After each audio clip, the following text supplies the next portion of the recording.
जैसा कि आपको एक सुविचार सो हुआ होगा मेरे प्यारे बच्चों कि बोला गया है कि समय अर्थात अगर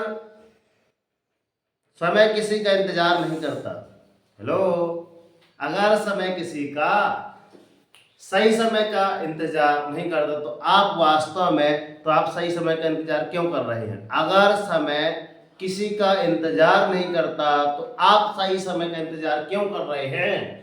कि सर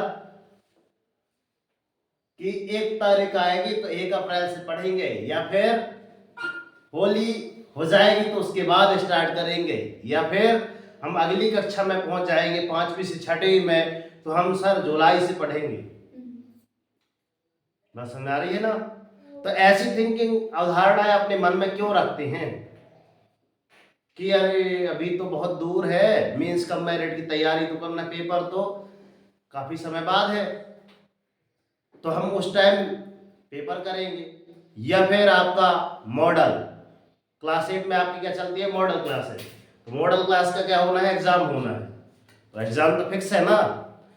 तो जब आपको मौका मिला है, ठीक है ना, जब आपको मौका मिला है तो आप ऐसा क्यों नहीं करते? अभी से स्टार्ट क्यों नहीं करते? तो सही समय का इंतजार मत कीजिए। समझ में आ रही है? सही समय का इंतजार आपको नहीं करना है, जो चल रहा है ना, क्योंकि जो चल रहा है वही बेटर टाइम है। क्योंकि क्या भरोसा इस जिंदगी का साथ देती नहीं है किसी का। अभी कल ही मैंने बताया था बच्चों को कि ये देखिए, एक वीडियो के माध्यम से मैंने दिखाया था ना कि बीती जा तो मरिया धीरे धीरे, ऐसा एक कोयलिया बोले गाना का एक मैंने वीडियो 9 मिनट का दिखाया था, पूरा A to Z समझाया था। वही बात आज जिसमें निकल के आ गई, ठीक है ना। तो इतनी चीज आप ध्यान से रखिएगा। इसका इंग्लिश पे लिखा है, if time doesn't wait for anyone they then do you wait for the right time, the time which is going on is the best time।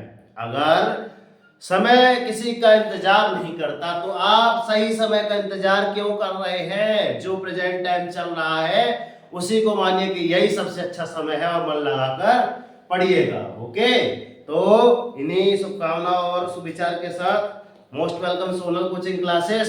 तो आइए 0 to hero level English coaching में आज का topic है part of speech. Part of speech तो class 2 6 to etcetera, ये class 6 से सभी के बच्चों को है ना। आप कौन सी भी क्लास के हो कमेंट बॉक्स में जरूर बताइए कि सर मैं 6 क्लास से हूँ या 7th क्लास से हूँ या फिर 8th क्लास से हूँ। ये ग्रामर है वास्तव में सभी के लिए है। तो पार्ट ऑफ स्पीच, स्पीच अर्थात जब हम यहाँ पे जैसे हमने अभी बोला, शांत होके अगर आपसे बोला जाए कि आइए आप इंग्लिश में बोलना प्रारंभ करें, समथिंग अपने बारे में 15 मिनट बोलिए, वो भी इंग्लिश से, क्या बोलना है, क्या बोलना है, ऐसे सोचते हो ना कि यार इंग्लिश में बोलना है, क्या बोलेंगे, है ना। तो सोच विचार में पड़ जाते हैं कि हम 15 मिनट क्या बोले इंग्लिश में। तो इंग्लिश के लिए हम आए हैं ढेर सारे, क्या लेके आए हैं कि 0 to हीरो लेवल इंग्लिश में अभी तो अपनी शुरुआत है। 1 महीने का टारगेट रखे, फिर देखिएगा कि हाँ 5 से 10 मिनट तो बोल ही लेंगे, गारंटेड, श्योर एंड 100%, ठीक है ना। तो पार्ट्स ऑफ स्पीच इंग्लिश, ये इंग्लिश का आपका सेंटेंस लिखा हुआ है, इसका हमने उच्चारण किया, ये पार्ट्स ऑफ ये स्पीच, और एक प्रकार का उच्चारण हो गया। हिंदी अर्थ क्या होता है इसका? शब्दभेद। शब्दभेद के अंतर्गत क्या क्या आएंगे देखिए ध्यान से।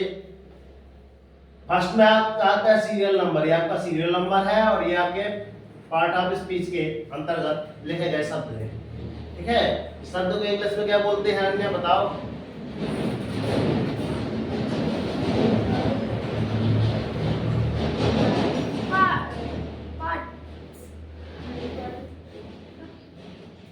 हाँ अच्छा बताओ, वर्ड, नीचे देख के माइंड में रखो।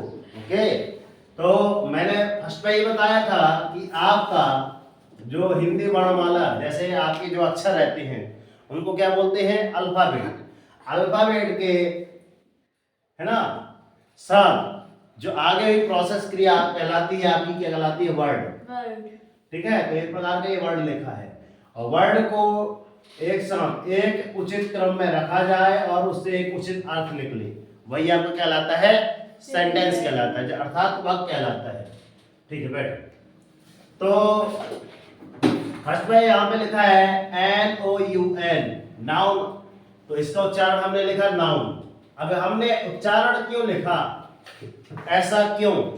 तो ऐसा इसलिए, अगर ये किसी विद्यार्थी से नहीं बनता तो इसके माध्यम से ये स्पेलिंग पढ़ तो सकता है कि हाँ सर ये नाउन लिखा है, राइट। तो नाउन मतलब होता है आपका संज्ञा। अब इसकी कहानी कैसे चलती है? गांव की भाषा में कहते हैं नाउन इज द नौवा, हेजवार को आप घर घर बुलाऊआ, है ना। नाउ क्या करता है? आज इसकी हल्दी है, आज इसके यहाँ कथा है, हम इसका बुलाऊआ दे जा रहे हैं। नाउ यही करता है ना, करता है नहीं? Yes and no? यस चलिए, तो ऐसे ही करता है नाउ। तो उसी की संज्ञा दी गई, वास्तव में संज्ञा की परिभाषा है कि किसी, हिंदी में क्या बोलते हैं संज्ञा को? किसी वस्तु, व्यक्ति, स्थान, जाति या भाव के नाम को आप क्या बोल सकते हैं? संज्ञा बोल सकते हैं। यदि हम क्या बोले,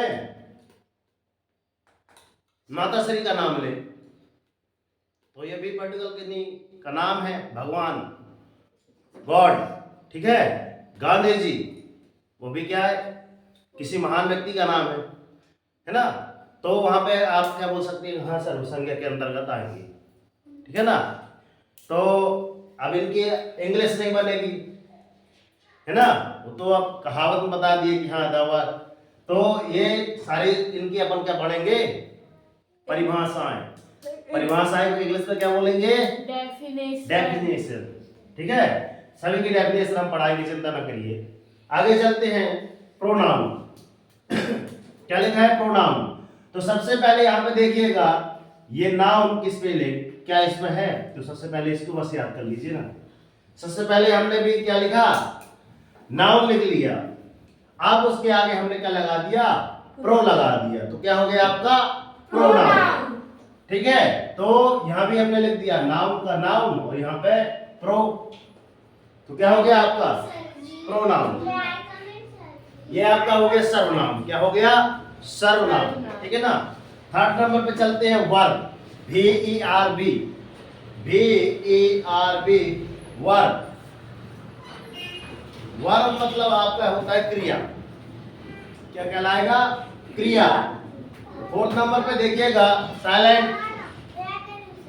हाई साइलेंट, आवाज नहीं आनी चाहिए। फोर्थ नंबर पे यहाँ पे देखिएगा, फोर्थ नंबर पे क्या है? वर्ब। क्या ये स्पेलिंग यहाँ पे लिखा है, लिखी हुई है ना? yes, तो हमने ओनली आगे क्या लगा दिया? ऐड।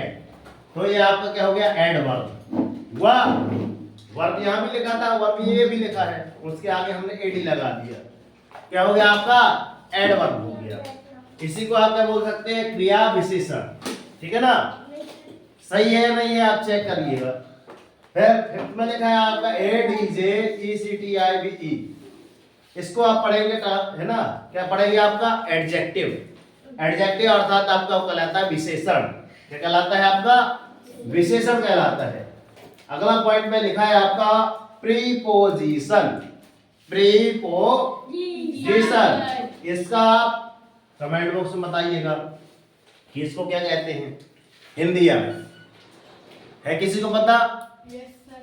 बताओ। चलो रेशमा जी बताएंगी। संबंध सूचक। चलो लियो, कमेंट बॉक्स के लिए बताने के पहले से आ गया। संबंध सूचक। चलिए आगे चलते हैं। सेवंथ नंबर आपका है conjunction. CONJUCTION, conjunction. Conjunction means पता है? हाँ बताओ फिर। संयोजक। क्या है? संयोजक। संयोजक। हाँ। देखना ये कक्षा 7वीं की स्टूडेंट है, ये पता करके आई है, इसके लिए गुड क्लैपिंग हो जाए। आज हम बात में हम भी देख लें, हमारे दर्शक देखना चाहिए कौन है। ओके कि हाँ कोई तो है जो नलाए थे। हाँ। याद है? हाँ। हैं? लिखा है? हाँ। बोले तो नहीं हो। नहीं बोले।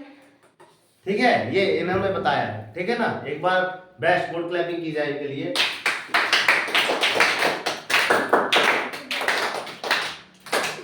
एक दो।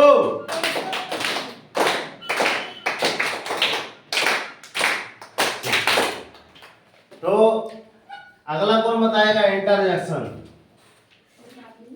इंटरजेक्शन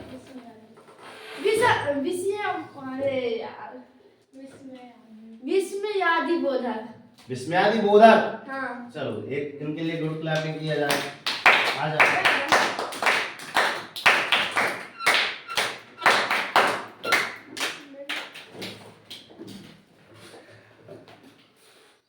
इनका नाम अनन्या है।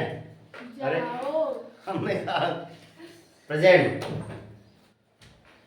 ये आपका होता है इंटरजेक्शन पढ़ा जाता है। 8 नंबर पे आपका INTER यहाँ पे देखिएगा, यहाँ की स्पेलिंग सेम टू सेम मिल रही होगी।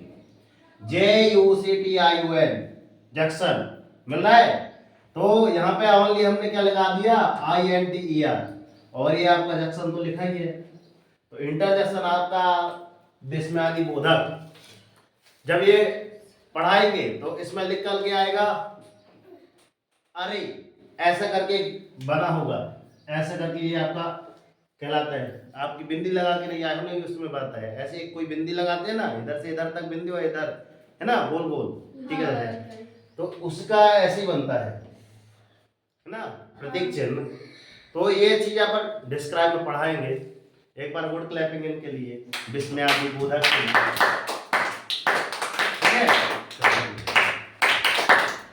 ठीक है, समय समय रेशमा। तो कैसी रही है टेबल आप बताइएगा, है ना। समय भी काफी होने को जा रहा है, मगर हमने पहले ही लिख दिया है DP, अर्थात हमने किया 15 मिनट दीजिए। 15 मिनट में कुछ ऐसी जानकारी आपसे साझा करेंगे। तो कोई बात नहीं, मिलते हैं नेक्स्ट वीडियो में। और हम तो हमेशा यही बोलते हैं बच्चों कि कर दिखाओ ऐसा कि दुनिया करना चाहे, और उठो जागो और संघर्ष करो, तब तक नहीं रुकना जब तक कि आपको आपका और हमें प्रतिदिन के लिए एक टाइम टेबल बनाना है, और एक ऐसा टाइम टेबल की रचना करना है, और वही टाइम टेबल के लिए अपन दिन भर उसी टाइम टेबल के पीछे आपको भागते रहना है, जब तक कि आपको आपका टाइम टेबल पूरा क्लियर नहीं हो जाता कि आज का हमारा टारगेट ये था सर, हमने अचीव नहीं किया। अगर अचीव कर लिया तो गुड, और नहीं किए तो आपको समझदार है। ठीक है, तो इतना अमूल्य समय देने के लिए हम आपके माता पिता को प्रणाम करते हैं, और आशा करते हैं कि एक बार, मात्र एक बार आप सोनल कोचिंग क्लासेस में एंट्री करिए तो 100 रुपये एंट्री फीस पे कीजिए, तो फिर देखिएगा आप अपने बच्चों का उज्जवल भविष्य, एक कदम उज्जवल भविष्य की ओर। तो यदि आप ये क्लासेस देख रहे हैं, क्लास 6 टू सभी के लिए है एक्सेट्रा, तो आप ये क्लास कहाँ से देख रहे हैं, और आपका नाम क्या है, और अपनी क्लास जरूर बताएं कमेंट बॉक्स में। अगर आप एक सच्ची भारतीय नागरिक हैं तो जय हिंद आप बोल सकते हैं, तो बोलिए जय वंदे वंदे राष्ट्रीय तिरंगे झंडे की। ओके सर, मिलते हैं नेक्स्ट वीडियो में, तब तक के लिए जय हिंद।